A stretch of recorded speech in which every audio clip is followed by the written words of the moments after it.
Et c'est l'heure de la chronique Tech 24 avec Guillaume Gralet. Bonjour Guillaume. Meta, la maison mère de Facebook, vient d'annoncer un ordinateur qui pourrait devenir d'ici à 6 mois le plus puissant du monde.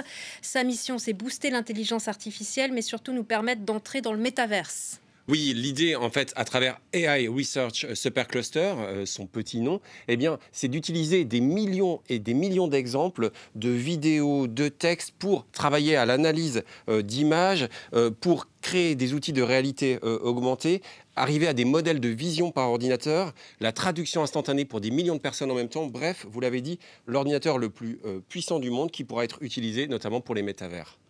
Et en quoi ça consiste exactement? En quoi ça consiste? Il va s'appuyer, vous voyez cette carte graphique que j'ai dans les mains, qui a été mise au point par le grenoblois Calray, eh bien, il n'y aura pas moins de 50 000 dans ce super ordinateur. C'est une véritable voiture de course. L'idée, c'est de dépasser la frontière de l'hexaflop. L'hexaflop, ça veut dire un milliard de milliards d'opérations par seconde. Pour l'instant, personne n'y est arrivé.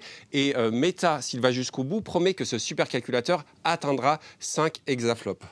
Alors, il va y avoir besoin de calculs pour créer un métaverse et ces mondes immersifs où on nous promet de nous balader en 3D.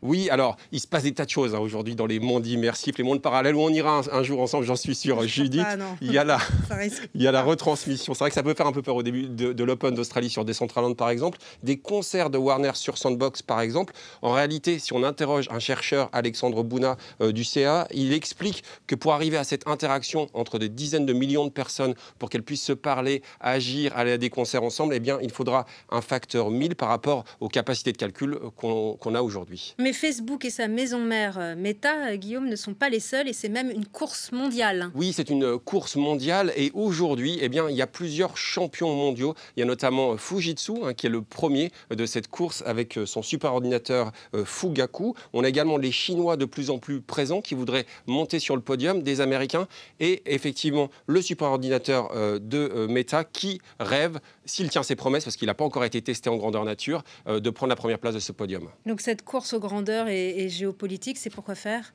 Alors, il y a des tas d'applications très intéressantes, de la simulation numérique de produits avant même qu'ils soient lancés. Ça peut être très utile dans l'aéronautique, dans la cosmétique, dans le bâtiment, également sur la prévision climatique. Vous savez, c'est un petit peu être encore plus puissant que Jean Zé. C'est un supercalculateur qui est déjà présent à Saclay en France, par exemple. Et aujourd'hui, la bataille, elle se joue à Taïwan, dont les usines sont au centre de toutes les convoitises. Oui, si on décortique un peu l'annonce de Facebook, on voit que Facebook travaille avec Nvidia, un autre américain, fabricant de cartes graphiques notamment. Et Nvidia s'approvisionne chez TSMC. C'est un acteur clé, une des valorisations boursières les plus puissantes d'Asie, qui va produire ces fameuses puces du futur. En fait, on est dans l'infiniment petit. L'idée, c'est d'être encore plus petit que 2 nanomètres. Tout ça, ça a été créé par quelqu'un qui a plus de 80 ans aujourd'hui, Maurice Cheng. Maurice Cheng, il s'appuie sur les travaux de recherche de l'ITRI notamment. Et TSMC a annoncé qu'il voulait construire des usines aux États-Unis,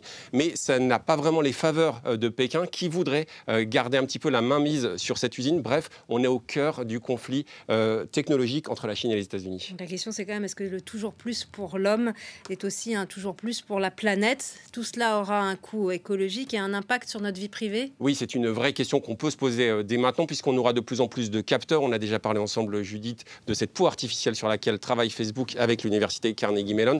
On sait qu'il y aura des détecteurs de nos émotions. Il faudra faire très attention. Et si on se replonge un peu dans l'activité de TSMC, eh bien, il faut savoir que cette entreprise clé, on l'a dit, eh bien, elle engloutit 156 000 tonnes d'eau par jour pour mener à bien sa production. Alors, il y a peut-être des parades à venir, notamment pour déjouer cette loi de Moore, vous savez, qui veut que tous les 18 mois, on double la capacité de calcul d'un ordinateur qui a été énoncé par le co-créateur d'Intel. Il y a notamment les promesses du calcul quantique qui pourrait peut-être avoir des impacts sur la fabrique de matériaux innovants ou encore la création de nouvelles silhouettes pour les avions. Mais pour ça, il faudra attendre une bonne cinquantaine d'années. Donc, essayons de créer des technologies les plus propres possibles. Merci beaucoup, Guillaume Gralet, pour cette chronique Tech 24. Merci à vous. Et c'est la